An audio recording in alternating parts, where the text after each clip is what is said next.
EM Weekly starting right now.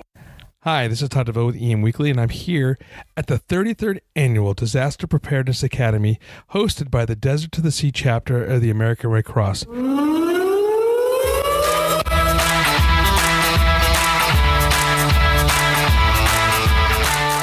EM Weekly in the news. A deadly magnitude 7.1 earthquake struck nearby Mexico City last Tuesday, leaving over 300 dead and countless missing. The U.S. Geological Survey predicts up to 1,000 fatalities in total and an economic impact of $1 to $10 billion as a result of the earthquake. The earthquake occurred southwest of Puebla and southeast of Mexico City at a depth of 51 kilometers. Emergency crews from all over the world have been combing Mexico City in search of trapped survivors after buildings were demolished to rubble. The death toll is currently 315, which will likely grow as rescue workers evacuate more rubble. In addition, dozens of buildings have been demolished, pipelines broken, and roads left impassable. The magnitude 7.1 earthquake is currently the deadliest since 1985 and is the latest in a string of earthquakes to hit Mexico in recent months. A magnitude 8.1 earthquake struck southern Mexico earlier this month, the strongest earthquake to hit Mexico in over a century. Most of the capital of Mexico remains powerless as rescue workers with dogs search for survivors in offices, hospitals, schools, apartment buildings, and etc. As if the earthquake wasn't enough to handle, the earthquake was soon followed by an eruption of a volcano located southeast of Mexico City. The volcano eruption caused a church to collapse during Mass at the foot of the mountain, killing 15 worshippers. Mark Benton, Director of Communications for Education Outreach at Southern California Earthquake Center at USC, stated Mexico City geologically is situated on a former lakebed. This also means the city lies on top of a big bowl of unconsolidated segment that exaggerates the effects of an earthquake. The vibrations or seismic waves from the hard shocks below are amplified by the soil and sediments above, making the surface and structures built on them shake longer and more intensely. It's like being built on jelly on top of something that's wobbly.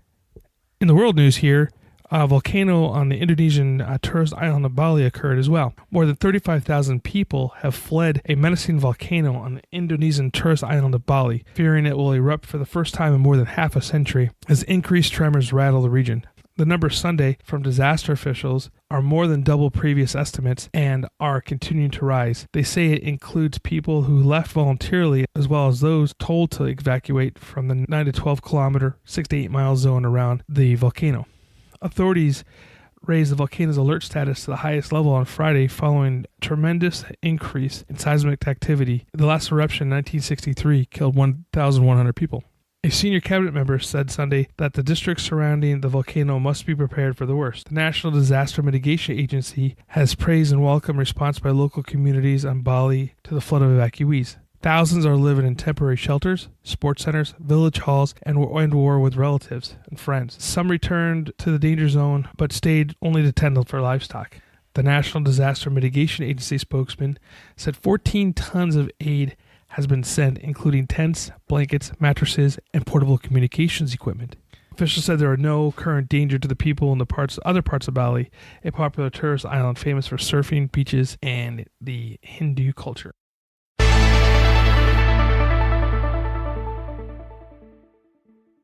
Communications to Puerto Rican island has been sparse lately due to Hurricane Maria. However, one ham operator has been delivering messages from the battered Puerto Rican island to family members in New York. So thanks to ham operator, some of Puerto Rico's Hurricane Maria survivors have been able to let worried family and friends in the United States know that they made it through it. Bob Myers, 74, one of the Long Islanders that are communicating with Puerto Rico, which was flattened Wednesday by the worst storms in a century, is using century-old technology.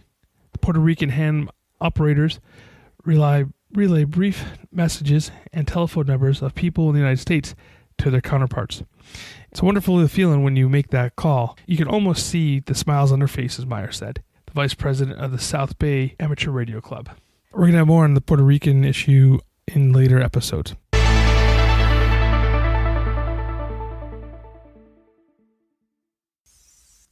Emergencies happen. Whether they're related to medical emergencies, threats of physical violence, weather-related, or other. One of the most difficult things during an emergency is to find help and quickly and efficiently communicate with all parties, regardless of whether you're an administrator, law enforcement, or the end user. With Titan HST, we help to store time by creating high-tech, yet simple-to-use mobile-based applications that connect you with the people who can help you. At Titan HST, we believe in the power of people. 315 and 314, there is at least one person that's been shot. Somebody is still shooting inside. 453, I have a party shot here. I need rescue high. Are you ready for the unthinkable? Call our friends at High Speed TACMed. They provide custom emergency planning and training that saves lives. With years of experience in law enforcement, search and rescue, responding to and managing large-scale incidents, HSTM will evaluate and prepare written plans, training sessions, drills, and debriefs, leaving you with the necessary tools and experience that can save lives. Call HSTM today to discuss your specific needs, and the staff at High Speed TACMed will help ensure that you're ready and are in complete compliance. Call High Speed TACMed today at 805-419-0024. Again, that's 805-419-0024. The friendly staff at HSTM is standing by. Bringing out bodies now. Get someone to the back as soon as you can. Rescue personnel. I got at least 3 to 7 hits. Hi, this is Todd DeVoe with EM Weekly, and I'm here at the 33rd Annual Disaster Preparedness Academy, hosted by the Desert to the Sea chapter of the American Red Cross, formerly known as the Orange County chapter. Just take a moment here to listen to the sounds of the people that are here attending the Academy and what they have to say about it. Hi, my name is Amy Esty. I'm the Regional Preparedness Manager for the American Red Cross serving Orange, Riverside, San Bernardino counties. We're here at the annual Disaster Preparedness Academy at the Anaheim Convention Center. It's an annual event that we hold in the fall, each fall, and it is just a wonderful preparedness event where we have a day of preparedness, mitigations, and response strategies for the workplace. So there's over, 24 different workshops, 3 general session speakers, 50 exhibitors, just all kinds of resources, tools, incredibly knowledgeable presenters and information to give to workplaces, to individuals, to teachers, to government, where we all get to share in our solution and in our abilities to be able to come together and provide solutions when there are unplanned interruptions or disasters in our communities. So it's a great place, so check us out, redcross.org/DPA. Hi, I'm David Ona with ABC 7 Eyewitness News, Channel 7 here in Southern California. And I had the opportunity to speak here in Anaheim to the Red Cross about 3 or 4 years ago about my experience within the disaster zone. And so this is kind of an extension of that conversation where I'm bringing in the newer disasters that we have covered. And this has been the summer of disaster, which is rather incredible with the storms and now the earthquakes that we're dealing with. But most importantly, I take some of these disasters, both recent and historic, and we examine them. We talk about the good things and the bad things, and the lessons that we could take away from those disasters. For instance, Katrina was a catastrophe in so many ways. We did, as a government, many things wrong with Katrina, but we've really improved how we handle these mass disasters because of what happened in Katrina. Right. I also take you into Japan, and we talk about their 9.0 earthquake, their tsunami, and the mistakes that the Japanese government made, both before and after that kind of magnified the problems, but also the wonderful parts of how Japan handled that disaster, which truly probably is the biggest disaster in human history, yet 18,000 people were killed. And that sounds horrible, but you compare that to Haiti, which was only a 7.0 earthquake and 300,000 people were killed. So we examine those things and take away some really valuable lessons as we go into the future. Even recently, when we saw Hurricane Irma, one of the most powerful hurricanes we've ever seen, and we had over 6 million people heed the warning from the government to evacuate the area of Miami and southern Florida. That's unprecedented because in the old days, nobody would leave. And so that's that many more people that are out of harm's way that rescuers don't have to worry about. And that's vitally important because you're never going to get a whole community to evacuate. But it's good to get as many people out as possible so you concentrate on the few that are left there. So I think these lessons are great to know. It's this knowledge is very important going forward, because with every disaster, we learn a new thing about Mother Nature, a new thing about how people handled it. We try to keep the good and get rid of the bad and improve on it. I think the media, outside of the actual people working the disaster, I think the media is the most important role, along with the local government, because we're the ones who get the message out there. And we also can tell the story of why this is important. And you have to convince people that this is dire, that this is powerful, that this is unprecedented, for them to pay attention. If we just said, oh, another storm's blowing in, we recommend that you get out of the way, I mean, that doesn't tell it dynamically enough to convince anybody to do anything. So when it comes to delivering a mass message, the media is the most important part and role in that. And so the better we do in taking that role on, the safer the community is. One interesting thing that I am pointing out, I give a little history lesson today, and I go back to 1961, and I show a very young Dan Rather, who ended up being the CBS Evening News #1 anchor for many years, and he was a very famous journalist. But he became famous as just a little cub reporter in the Houston area, the same area that got hit with Harvey this year. In 1961, he is the first person to actually broadcast from the National Weather Service, which it seems like a no-brainer today, but nobody ever did it before. Really? So then he's also the first person who took a radar screen, and back then they would just show the big storm, but not in relation to the landmass. And he superimposed the landmass of the Texas coast to show how big the storm was and how close it was and where it was going to hit. And that's what convinced hundreds of thousands of people to evacuate. And at the time, it became the biggest mass evacuation in the U.S. history, because Dan Rather got this bright idea to show the storm, but in relation to the Texas coast. Wow. So the media does play, from then on, the media has always played a vital role in reporting on disasters and impending disasters. And that's one of the things I always say to people in the emergency management field, is that we need to have a good relationship with our media partners, because they really are a disaster partner, just like any other organization. Relationships are so important, because if we trust each other and we get along with each other, then we could better plan for the future as well. If I know what your goal is and you know what my goal is, we find plans and ways to work together and make that goal bigger and better, and we both can reach our goals by working together. So yeah, that's super important. I'm Mark Benthian with the Southern California Earthquake Center. Also lead the great shakeout earthquake drills worldwide. When we see earthquakes around the world, like in Mexico, everybody thinks, what should I do during an earthquake? How do I get more prepared? How do you participate in shakeout each year coming up in October, of course? What to do, drop, cover, hold on, et cetera. Practice that is so important. So one of the things that we've seen is needed is people to really understand what goes on during an earthquake and the role that people can play in helping each other. So we've been working on creating a film called Quake Heroes that tells the stories of people that experienced the Northridge earthquake, that helped their neighbors, first responders, scientists, and others who went into action to make a difference for their neighbors, for the community, for their region. And we've been working on this for a couple years now. We here at the Disaster Preparedness Academy, we had a screening for feedback from the community. It's still in the works. It's going to be coming out in spring and summer of 2018. Cool. And it really is designed for shakeout, leading up to shakeout, where schools, there will be a toolkit for high schools and middle school students with lesson plans to learn about earthquakes, to learn about preparedness, to maybe even join teen CERT programs.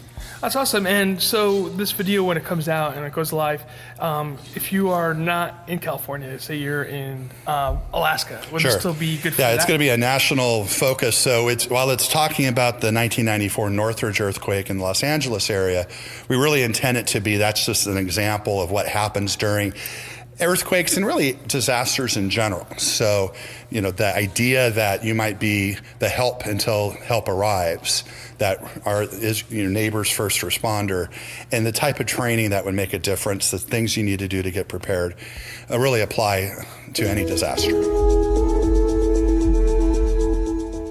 My name is Tony Hager, and I do safety and risk management for Charter School District. As far as the Disaster Preparedness Academy goes, the information has been very in-depth. The video that we just watched, Quake Heroes, I thought was very relevant with stuff that has happened, stuff that could happen, it's going to happen in the future. I believe that information provided for preparing is great, and I really look forward for this video to come out in order to help show other employees and other people in the school districts the information that's out there and being better prepared whenever this disaster does happen. Hi, my name is Sean Ward. I'm the Senior Disaster Program Manager for the Red Cross in the Desert to the Sea region, which is Orange County, Riverside, and San Bernardino County. We're here today at the 33rd Annual Disaster Preparedness Academy. It's a chance for the community and businesses and governments to get together, learn about preparedness in all different forms. We have exhibitors here from many different companies, and it's a great chance for us all to get together, to network, and to learn about preparedness. Today, I think we have over 600 at the event. It's a good number for us. It's about average for this. We average about 600 or so a year. It has been interesting to see the uptick in people signing up in the last 2 weeks because of the events that are going on. We were a little worried because this academy is a lot of professionals in emergency management, that a lot of them would be deployed to Texas, Florida, right. Virgin Islands.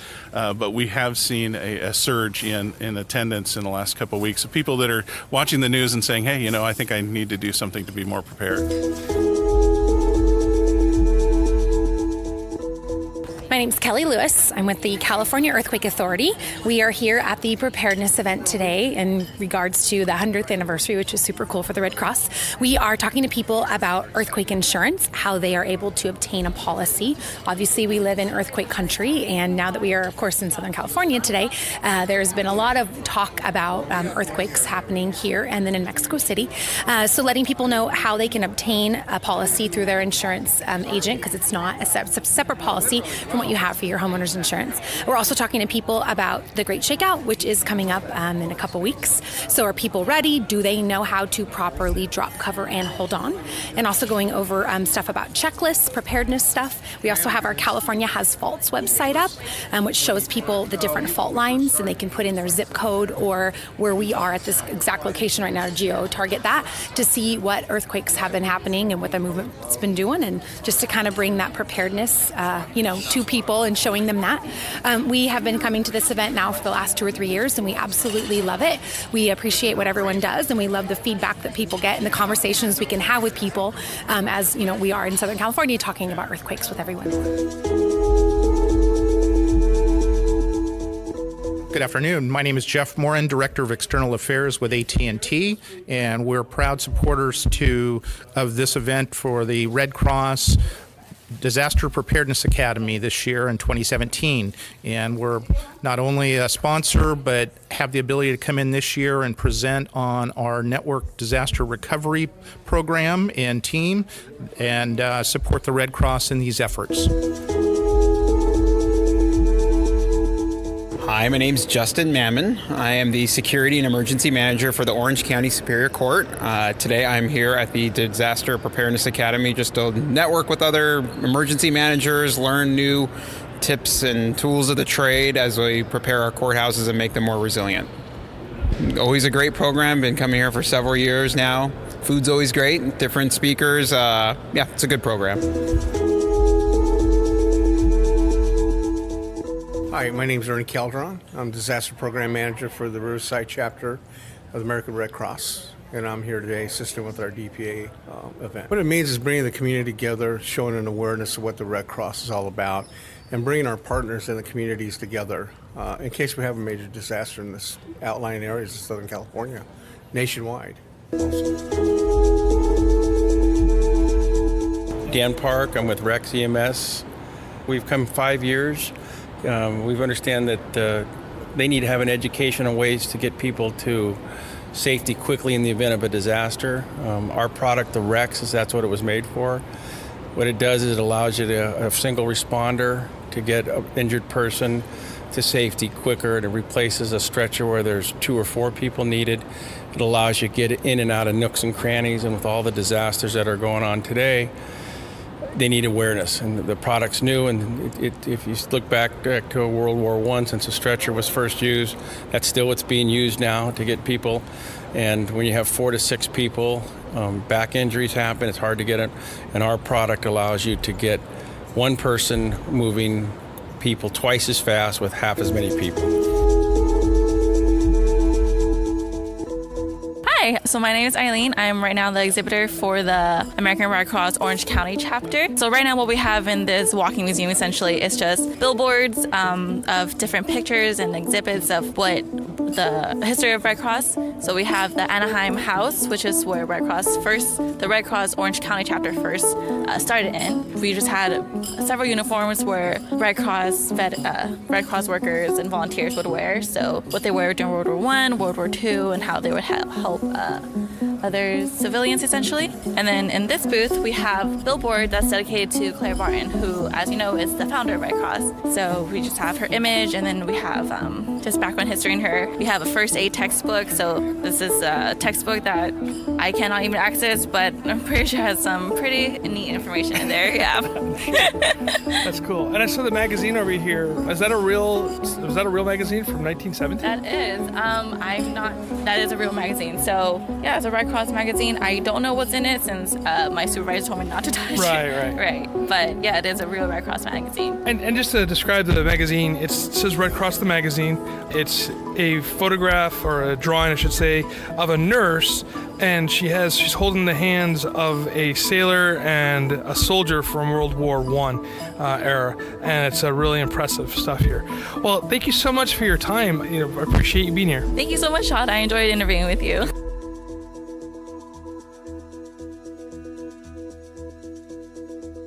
Everybody, thank you so much for taking time to listen to this special podcast for the American Red Cross Disaster Preparedness Academy, hosted by the Desert to the Sea chapter. And when you have a chance, can you please go to the iTunes and tell us how much you like us, and share this with your friends and family and everybody else who be interested in disaster preparedness and emergency management.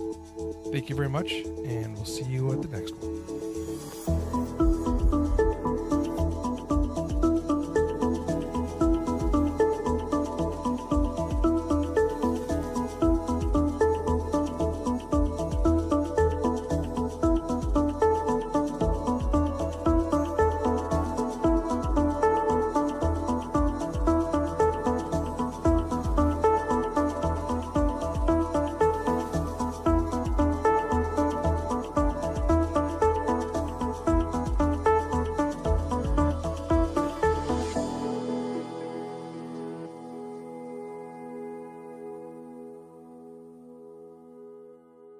Hi, this is Todd DeVoe from EM Weekly. If your company is in the emergency management and response space, EM Weekly is a place for you to advertise. Each week we bring in experts in emergency management, response, and leadership from around the world, and they're here to share their best practices. Our listeners are eager to learn about new products and ideas, so this is the space for you. For more information, please contact Brian at brian@emweekly.com.